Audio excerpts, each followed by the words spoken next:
now. Right now. Right now. Right now. Right now. Right now. Right now. Because it's time to write now. Welcome back, my friends, to another daily writing session. Today, we're going to be doing some writing sprints. I know I'm planning on making some great progress with Scarecrow.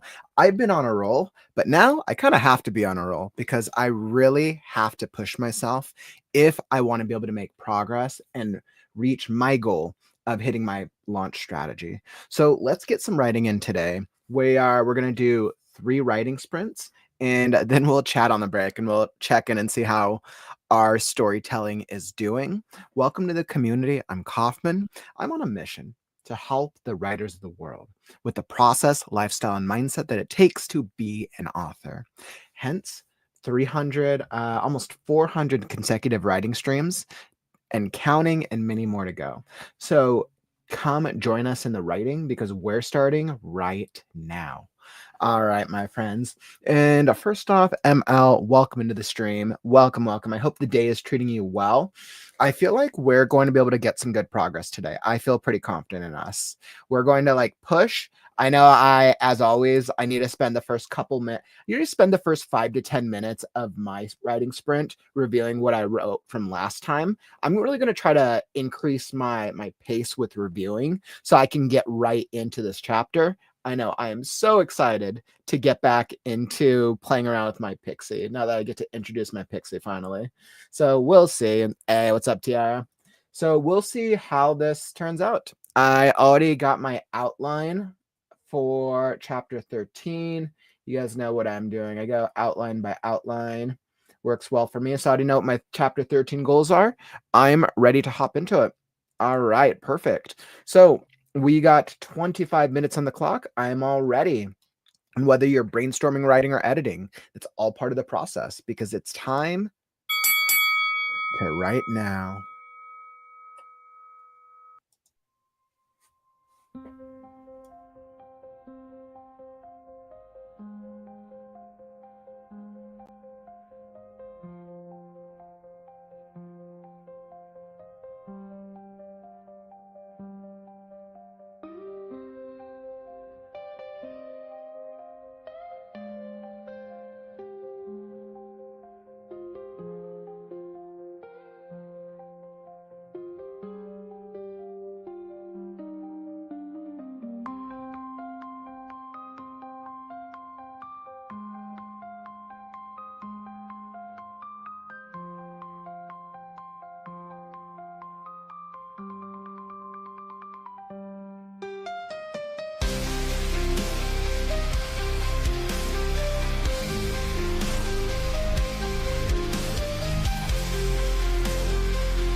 All right. Writing sprint done. Okay, let's take a break. Whew, man. How was that? How did that writing sprint treat all y'all?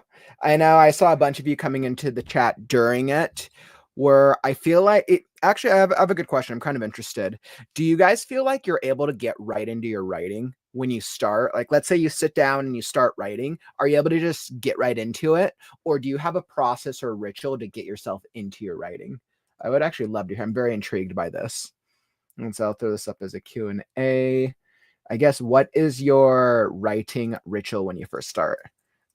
What is your writing ritual when you first sit down to write? I'm curious. And I'm asking for myself. I'm very curious because for me, I'm like, okay, well, I feel like whenever I sit down and write, I can't just like start like writing where I left off previously. And I realize this is something that I've always done very inherently. Whenever I start a writing session, I always, always, always have to review what I had written last time. Now, if I had written a lot, like before I had really started doing all the streaming and the sprints, let's say I'd done much longer sessions where I'd written like chapters upon pages, then I would just start with like the last probably like couple pages, give or take. But I think because the writing sprint streams and the free writes, I'm actually able to I'm not doing as much from a previous day. I feel like I usually am able to review the anything that I had just written from the previous day or the last writing session.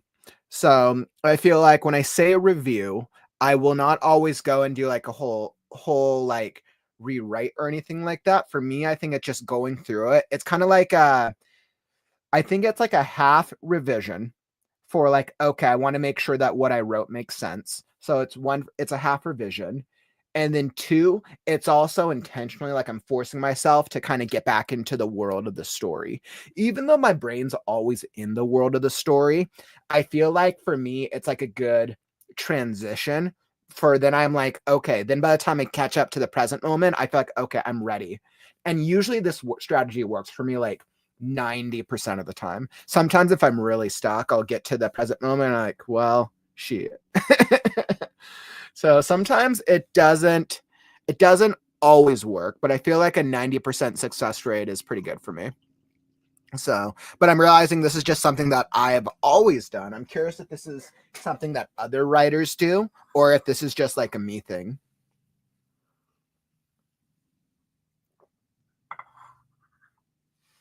Aw, ML, that's good that you're trying to get some writing in. I know I can only imagine how crazy everything must be for you. Such respect for what you're dealing with, my friend.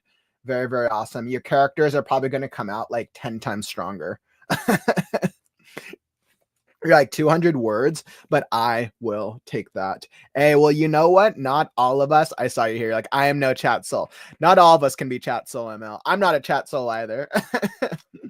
But I think that's one of Soul's strength. Like Soul can always get like a solid word count with consistency and word count. For me, that's like not something I can do, right? I think for me, for a good sprint, if I feel really, really good about my sprint, I feel like for anywhere between 400 to 600 words is a really good writing sprint for me. And that's when I feel like I've achieved a good place. And then with my writing, I tend to write a little slower, but I'm a little bit more intentional with word choice, and that's something that's just always worked well for me. Like Susan, depends mostly at night these days, except today. I know, right? Our weekends tend to be a little earlier. Corny. Like I have a process. I got to find a playlist that goes with the mood of the chapter. I look back to see if I should move on. I look over the story Bible and go over the line by line edits, and then I go. Nice. So you always have to get like the music vibe going. That actually makes sense. You're like, I need the ambiance and then go to the story review and then dig into it. That's actually not a bad thing. I know a lot of writers really focus on music vibes to be able to get themselves into the mindset. Did I ever use music in the past? You want to know actually something really interesting? When I am writing screenplay, so if I'm working on a script, I have to have music. I have to have more certain styles of music to get into the vibe of it. which is really interesting. I'm realizing this because I haven't really been working on screenplays since I started on Scarecrow. I'll probably do screenplays eventually, I'm sure, because I love working on screenplays. I think it's another type of writing. Whereas with novel writing, I don't need that same type. I think as you guys hear the music that I play on here, I can do that style of writing, which is more instrumental for novel writing. It's kind of interesting. Oscar, you're like, I reread everything, then I check my outline bullet points for the chapter, then I basically brainstorm everything in the last paragraph. That makes sense. So you're good at double checking your outline.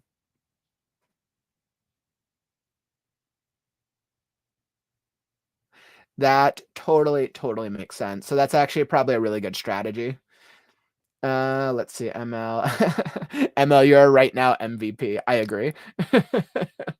You're like, Oscar, I wake up at like 3 a.m. and ramble, write a load of ideas in a notepad and go back to sleep. Yeah, I know a lot of writers who do that, right? Like where, especially if you're like struggle with sleeping and you wake up and you have this like crazy dream, you like have to write it down. You don't want to lose it. Sometimes our dreams lead to really great writing ideas or really great examples or really great strategies. You're like, my subconscious is my process, I guess. I love that. Susan, you're like, I should get a playlist for my writing. Yeah, and I was like, every writer's a little different. Susan, I don't know if you're in the Discord or not, but you should check out the music playlist channel in the Discord. A lot of writers have recommended so many great music playlists on there. So you should definitely go check out if you're looking for recommendations from other writers in the community. Like that makes sense because screenplays, the movie show would have music with it. Yeah, it's funny because I'm just realizing that that I kind of need like a different vibe between screenplays and novels. Apparently, like I find that listening to music drastically different from the chapter gives me the best ideas, which is kind of interesting. And like I remember that from when I was working on screenplays, I would usually be listening to more music that had more lyrics. And then I felt like for me, the lyrics is what motivated me and what gave me different ideas. Yeah. And I mean, I was like, I remember one screenplay or one pilot script that I wrote was like entirely based on, there's like a bunch of 90s playlists I was listening to for a while. And that was like the vibe for that, for that script. And it came out even better, I thought. Like, Mary, hi all, no real process. Might have TV runs for company, but it doesn't interfere with my focus on writing. Yeah, and I'm asking myself if I was writing offline, would I have TV in the background? I think I can. I think I can have TV in the background.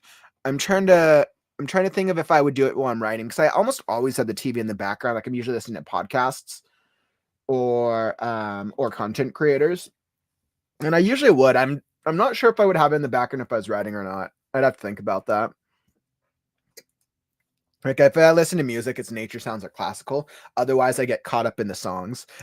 That's funny. You're like, all right, I'm gonna sit down to write, and then I start singing with the song. You're like, all right, well, no, now I just want to go sing and listen to music. I can totally see that happening. Courtney, you're like, how does everyone feel about playlists included in books? I've seen it in a few, but I don't know. I guess I'm picky on my music. And if I don't like the song, would it affect my view on the book? How does everyone feel about playlists included in books? I've seen it in a few. So, I think what's interesting, Courtney, is I'm not familiar with this style. I'm wondering if this is a newer style within the past year or two. It could be a TikTok thing, but I'm curious, like when you're saying a playlist in a book. So let's say like you read the intro and the author's intro is like, I recommend listening to this music playlist when reading this book to give you the best experience. Is that what you're talking about when you're saying like a playlist included in a book? I think because I haven't read too much fiction this past year, I'm not familiar with that trend specifically. So I'm kind of good. That's an interesting strategy of recommending readers read it. Like I could see on like socials or on like your website of like, all right, here's the music playlist you should read with my books, and this will give you the vibe. It's kind of interesting if you read the book and the book itself suggests a music playlist and like the intro. I'm very intrigued by that. I'm just wondering if I suggest a music playlist in the book, will the readers actually listen to the music playlist? and I'm not sure because I think people want to listen to what they want to listen to. Interesting. Like after the trigger warnings, they have a playlist to listen to while reading. I really wonder if that's actually effective or not because I want to listen to music, they'll listen to music that they want to listen to. I don't know. I'd actually be curious to. I'd be really curious to test that out. I'm very curious if somebody recommends a specific playlist if they'll actually listen to it or not. I don't know. I don't know if that would be super effective, but that could be a trend. Interesting. Yeah, Courtney, it was take me fully out of my reading experience. I'm inventing everything in my head, so music goes with that for me. Yeah, and I think with a lot of writers, music is very big and part of the process. I could totally see that. Stephanie, you're like, hey, get cold drink, hot coffee, and headphones. I usually listen to a playlist I made on Spotify. Yeah, I know a lot of writers use Spotify. I use YouTube for like all my music because I have so many playlists. But I think that's just something I've always been familiar with. The Cursed Princess on Webtoons is music play as you scroll. It changes. It works well. Oh, that's kind of cool, actually. So then you're kind of getting like a different music vibe as the Webtoons evolving. That's cool. Like I don't listen to music while reading, only while writing. And I'm sure that's different for a lot of people. I'm sure some people like have to listen to music while they're reading. That's interesting. Yeah, I was like, I think I evolved from CDs. Yeah, I remember I evolved from CDs to music. I think I used iTunes for a little while. And then I think I just got to YouTube because I mean, Spotify is great. Spotify is great, of course. But I think what I like with YouTube is I could save music, then I could also watch the music videos. Or I could watch other things with the music that I usually preferred. So I like that visual aspect of it.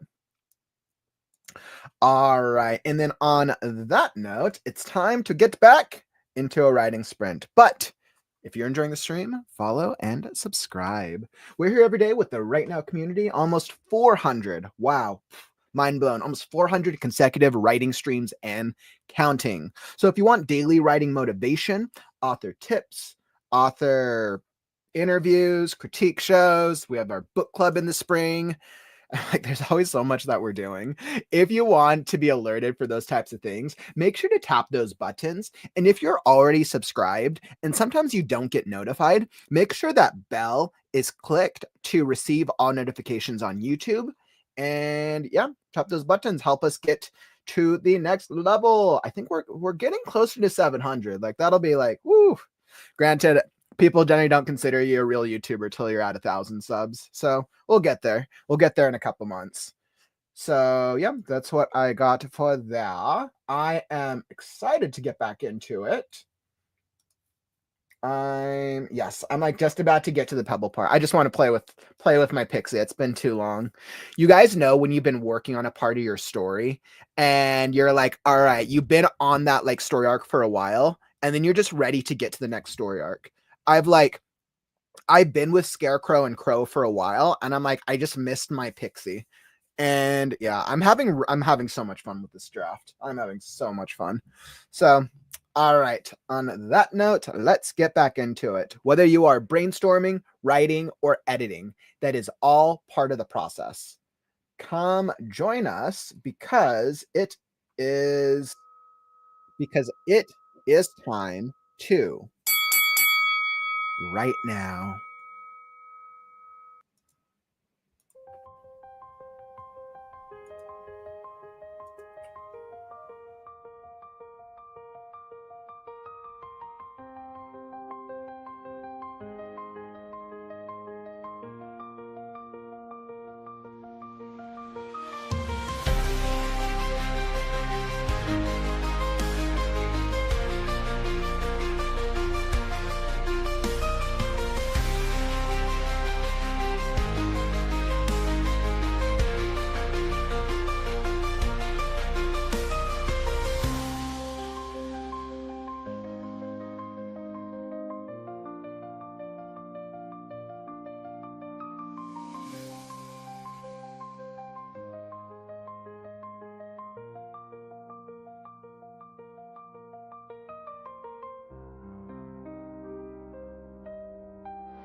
All right, writing break done. Wonderful, wonderful. So, taking a little bit of a shorter writing break. I really, like I said, I'm really in the writing vibe today.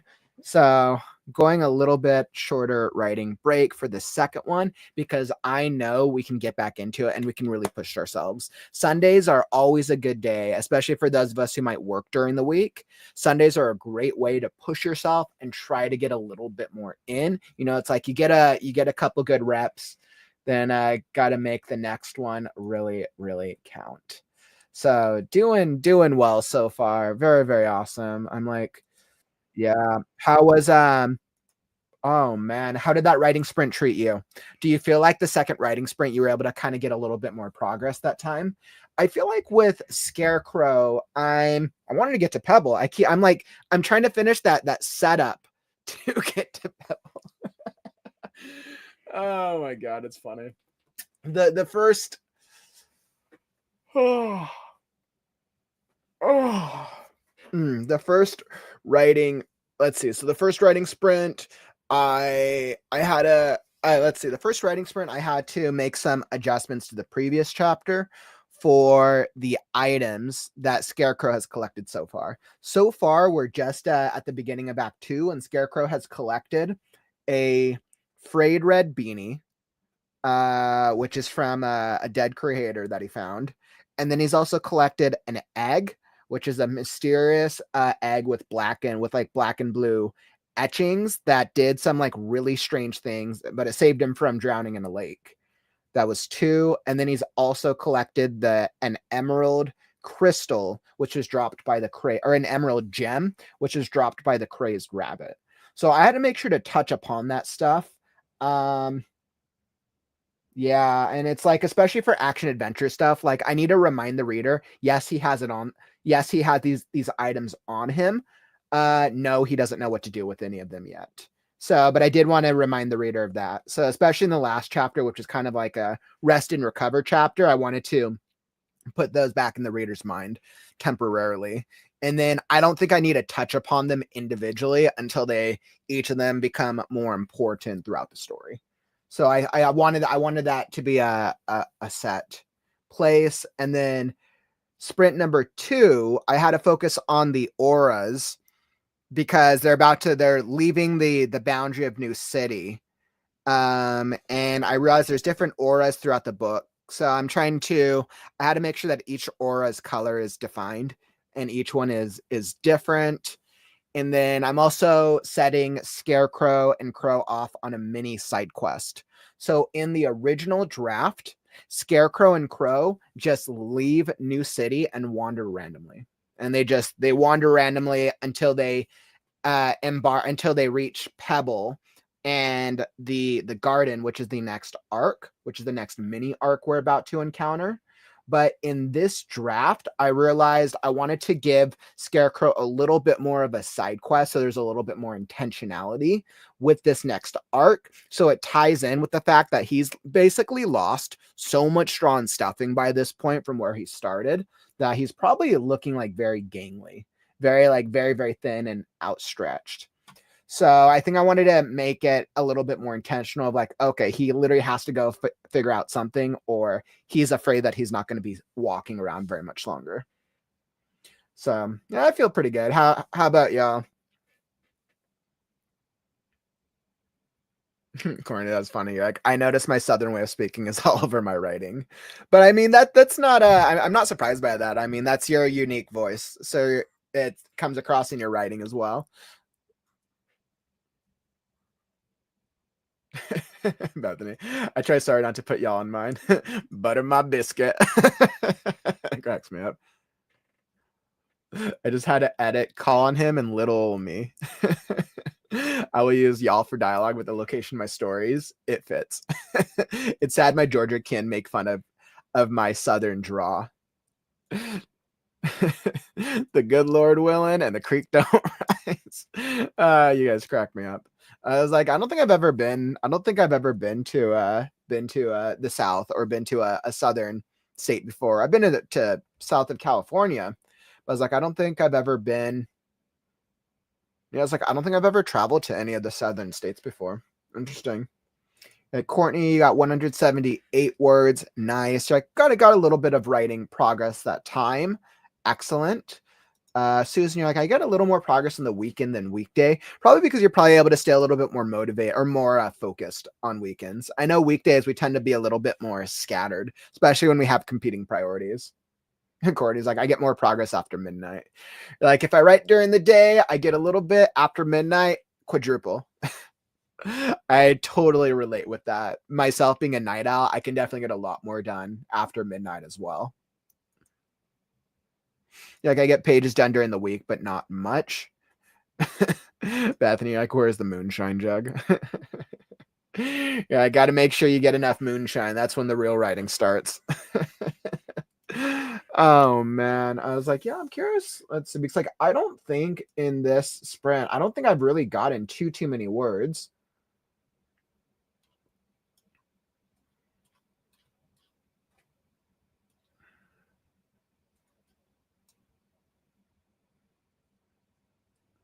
Yeah, because even in this sprint, or even like so far in the stream, I've gotten roughly about, it looks like just under 300 words, which isn't crazy, but I've had to go back and I've been doing a lot of setting and adjusting and fixing. So I'm not surprised by that. But now I'm moving forward. So I actually feel pretty confident this next sprint, I'm going to be able to get a lot more words in. Yeah. All right. So I feel pretty good about that. Let's try to see on sprint number 3 how many words we can get. I feel confident. Let's see if we can really push ourselves for a higher word count this time. I'm going to try to see if I can channel my inner chat soul and push myself for a higher word count. All right. And I feel good about that.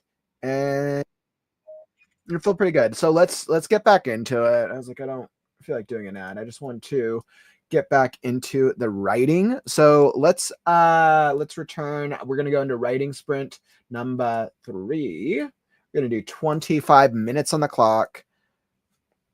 There we go. So writing sprint number 3. Let's try to push ourselves for a word count. I know I will. Whether you're brainstorming, writing, or editing, it's all part of the process. Come join me and let's write now.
All right, my friends. So I feel like I was able to get to a good point. I actually thought I was really going to get to the Pebble introduction, but I realized that with the adjustments I'd made in the draft so far, I had to make some. I had at the beginning of the chapter, I had to connect to the adjustments I had made, and then I was just revising the last section.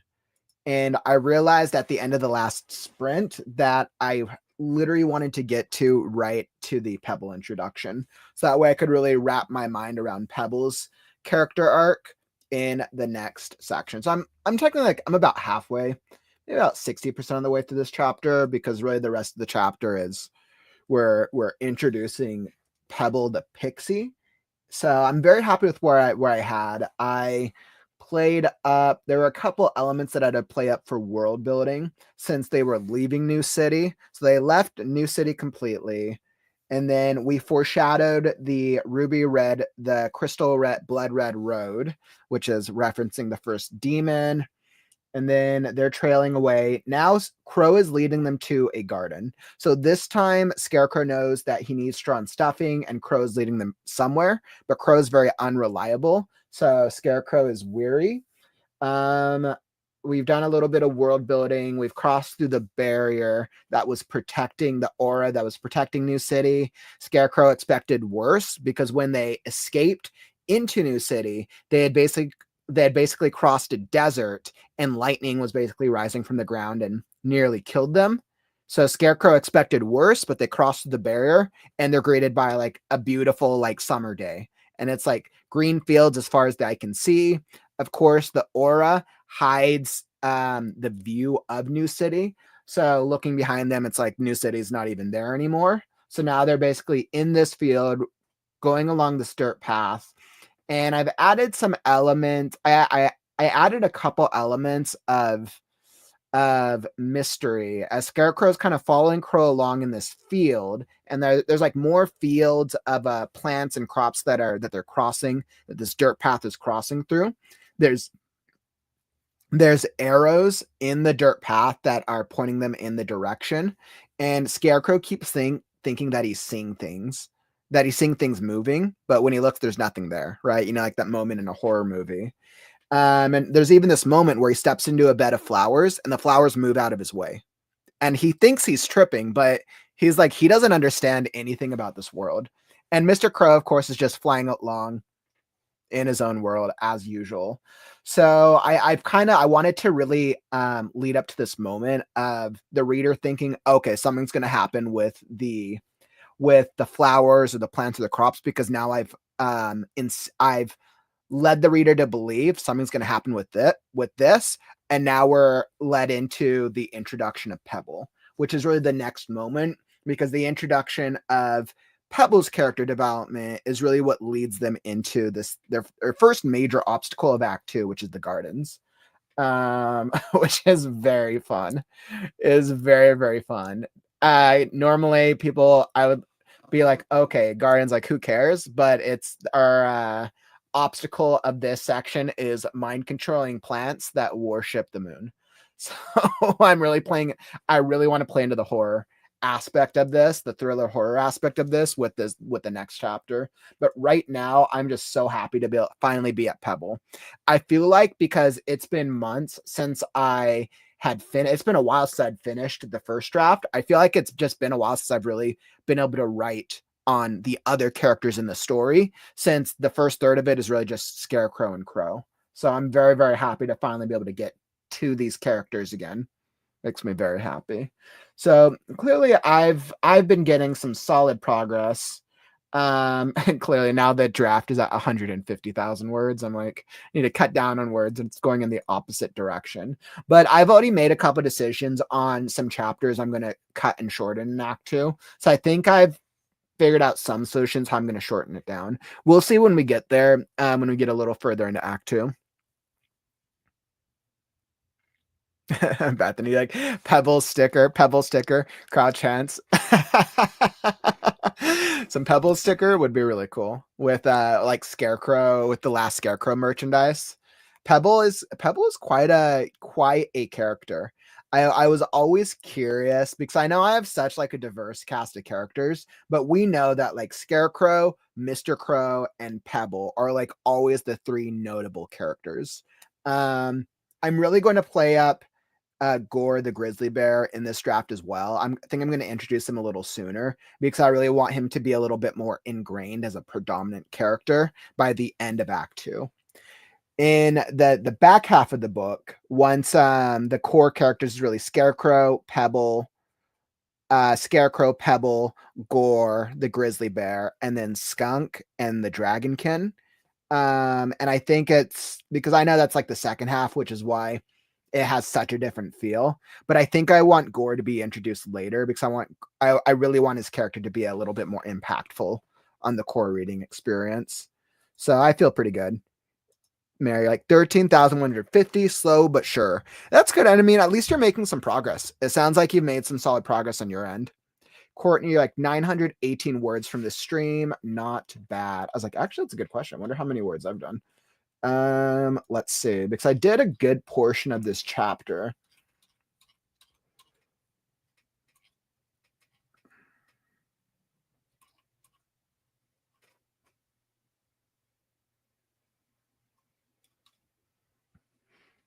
Yeah, so I think wow, I did pretty good. So I mean, what, 2.5 hours, 3 writing sprints of 25. The last one probably did about 45 minutes.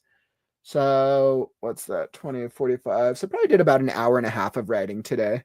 And I think I did about 1,300 words. So that's not actually bad. I mean, I definitely went over, because this was one of those like moments where I'm like, I have to finish. I have to get to the next beat, because the next beat is a major character introduction. So I feel pretty good. And I can tell it sounds like you guys got some great work as well. Bethany, I'm going to keep on dropping the ball every once in a while. But I mean, that happens. Like when I win over, I will run around like Animal from Muppets. You know what? Progress one bit at a time, my friends. But today has been awesome. I loved the progress that I've made today. And it sounds like you guys have made some decent progress as well, regardless of whether large word counts, small word counts, progress is progress. So thanks all for joining me today. What are we at? We're at creative writing on the morrow. So what will we do? So tomorrow, I'm thinking through if I have what updates I have. I actually think I do have a couple updates regarding the YouTube channel membership, the master class, and yeah, the master class and the channel membership. So yeah, so I'll probably do an update stream tomorrow. Maybe I'll try to do the updates quickly in the first 30 minutes. I can also get in some writing since my goal is to really push myself into making progress this in the weeks to come. In a perfect world, I would love to be done with this draft of Scarecrow by in March. So I really want to push myself. Really, like February is really for me is going to be all about making progress. Awesome. Yeah. So I'll talk about all that tomorrow. Update stream. It'll probably be late afternoon. Usually my update streams I tend to do about anywhere between 3 to 6 p.m. Pacific time. So just make sure that if you want to see what my live stream schedule is for next week, to to make sure that you're subscribed to the Art of Writing newsletter. I'll send the schedule out by the end of the night. And yeah, it's been a great week. Great critique show. Make sure that if you missed the critique show yesterday, the link to the yesterday's critique show is down in the YouTube description. And if you enjoyed the stream, tap that like button on your way out. Help me show the algorithms that writing streams are bomb.com. All right, my friends, it's been great today. Good luck. Enjoy the rest of your Sunday. Relax. Maybe get in a little writing if you're still feeling the writing vibe. But unfortunately, that brings us to the end of the stream. Don't forget, words are wind, but stories are forever. I'm Kaufman, and I'll catch you on the morrow. Stay creative, writers. Right now. Right now. Right now. Right now. Right now. Right now. Right now. Because it's time to write now.